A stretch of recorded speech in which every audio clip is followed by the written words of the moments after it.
Hi Steve, this is a short video. I promised I'm changing the battery. You need a small Phillips screwdriver. There's 3 screws in the back, and you just take those 3 screws out and you'll see the batteries. You want to use lithium batteries, lithium AAA batteries. That's because while it doesn't transmit very long, when it does transmit, this RF module does pull a lot of current. And regular alkaline batteries don't have a much higher internal resistance than lithium batteries do. What happens is that those high current pulses will cause a voltage drop through that internal resistance, and will make your battery appear to, actually your battery life could be quite short, and your range could be affected because the voltage gets collapsed whenever you transmit. Anyway, to change the batteries, you can just, you can take the board out. You see it just drops, it just comes out. There's a little LED on the, I don't know if you can see that in the video. There's a little LED that'll flash when you push the bottom, which is the bottom right button. You can't see that LED. That's really just for me debugging the code and what have you. It's not really used for the user, but you could use it just to confirm your battery's dead, I guess. Anyway, you just pop them out with whatever you have handy. Polarity's marked on there. Let me get up a little closer to the camera. Hopefully you can see a plus, minus, plus, minus, and of course the batteries have the button on the plus side. You just pop them in like so, being careful to keep the polarity like the legend indicates. And then when you put it back together again, there's 3 notches around the side, 1 on the bottom, and each on 2 sides. You just put it back in against the membrane that the buttons sit on. Push it down good. Put the back on it.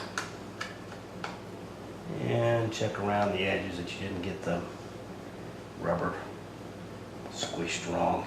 You put it together and then just screw it back together again.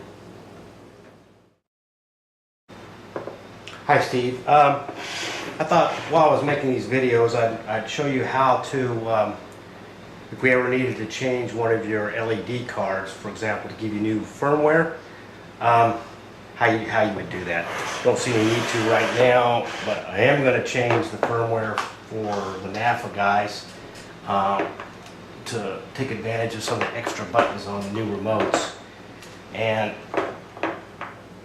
I'm not doing it. I'm setting the same firmware I'm setting firmware in your remote that doesn't require you to make this change to your HeatTracker.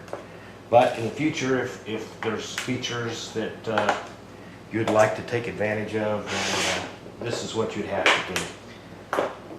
So there's screws on the side of the HeatTracker where the black label is. I guess there's 2, 4, 6, 8 screws that you need to remove. Here's a little different. It's the same basic concept, just smaller. I think the label's at the top.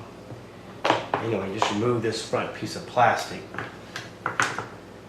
and you see inside there's a printed circuit card, printed circuit board for each LED. The LEDs are actually on the printed circuit card. The RF module are just off-the-shelf units. They're just plugged right into the top. That's the thing that receives the signal from the transmitter. If you need a new firmware, the one that really contains communication protocols is this first one. So we could, at some point in time, if you want a new firmware, I could send you a new card, and you could send this one back, or we could work out something perhaps. Anyway, you remove these. You pull out this red connector that connects it to the following card, and then there's 2 screws on the actual printed circuit card itself. Remove those 2 screws. They're tapped into the these 2 screws. They're tapped into the aluminum heatsink itself.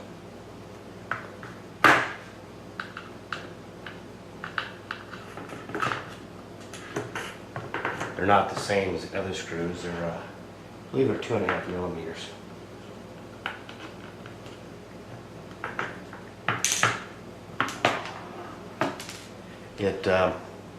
On this side, there's a connector that plugs into the fan. You unplug it, and you lift the card off. Now, this particular one has heat sink compound on the bottom of them. That's kind of messy. I went to, I'm pretty sure the one I went to is after I changed, you go to thermal pads, so you'll see a thermal pad on the bottom of it.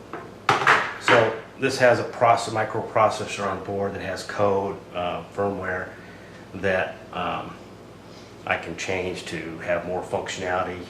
I think I'll probably add something in it to where it's smart enough to receive new code over the radio channel itself. That way you wouldn't have to do this to get new code, but of course to get that self-loading code, then you have to do it once.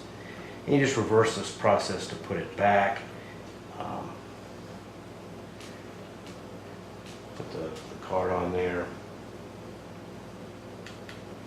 Just snug it up to where you don't slap. So we just compress the thermal insulator slightly. Be sure you put the fan connector back on. It just pushes on. Push this connector back on. Put the cover on. Start at one end. It's a very tight fit, so you need to get it started at one end. Just kind of run your fingers around it. That'll seal it, and just slide it where the holes line up, and then it screws back in.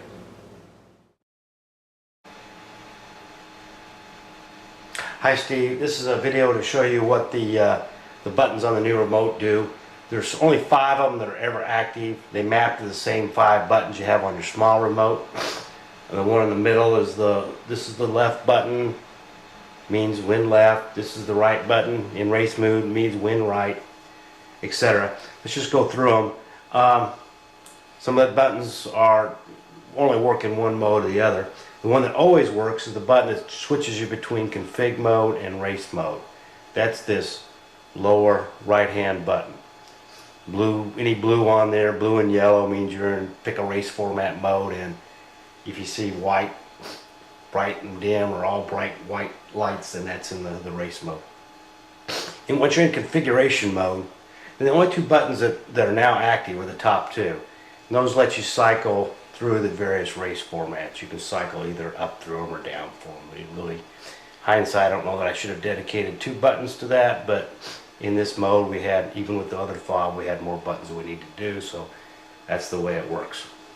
Once you pick a race format, here we are in 5 of 5, we'll go back to race mode by pushing the bottom right hand button. I'll go white, and then we just, as before, the left middle button is win left, the right middle button is win right. An undo button is the top right. Oh, and the tie, let's do a win right, and then let's just make a tie. The tie is the upper left. So these don't have graphics on them. I don't think it'd take you too long to figure it out. You can always just push a button, and once you know that undo, you can try the one you want anyway. Like I say, I've got to spend some time and learn how to do that dry transfer, and I'll just send you a spare one of these cases if I get something I think looks good, and no charge. They're not that expensive, and I'll put them in the uninsured mail version and just get one over to you. Just got a lot of things on the platter, getting ready to go out of town for a week, so it's not going to get done before I want to get these off to the Coconut Classic. Hi Steve, I put a chain on the remote so you can hang it from your neck. I'm sure it's longer than what you want, but that way you can cut it down to whatever size you want. The other thing I wanted to do is I put a fresh set of batteries in here, but I figured along the way everybody's going to be pushing these buttons, I think, playing with it, which should be unnecessarily, probably putting like perhaps more battery life than a year of actual use. So what I did is I just put this little, I don't know if you can see it or not, a little tab here that keeps the battery from making contact. So just pull that out when you're ready to start. The other thing I was just going to point out, the antenna for this guy is this little, who knows what you'll actually be able to see it. There you can see it, this little doohickey right here in the very corner. That's where everything comes out of. And so when you put it back together, let me pause and just show it to you where it is when it's back together. When you put it back together, and if you hold the remote in your right hand, the antenna is going to be right underneath your forefinger, right out here in this corner. So I found when I was doing the range test, the maximum range comes when you just pretty much hold it like it would be natural. If you actually try to point it right at it, it's a little less range. So just holding it like where you're it's kind of like the optimum radiation pattern. It's almost like a 45-degree angle down out of the remote. So that when you just hold it like this, that works out pretty well. The range, I haven't tuned the antenna to get optimal range. That requires some access to some equipment that I don't have until I talk to some old buddies back at work at IBM. But the amount of power I'm putting into it, I found, like I said, at least get a couple hundred feet. I'll probably play it sometime with seeing, tuning the antenna. There's some components on the board you have to tweak. Affected by proximity to the case and your hand nearby, all that affects the tuning. So you can't really design it up front. You have to just you have to test and measure and tweak. But I'm confident it's going to give you enough range for your purposes.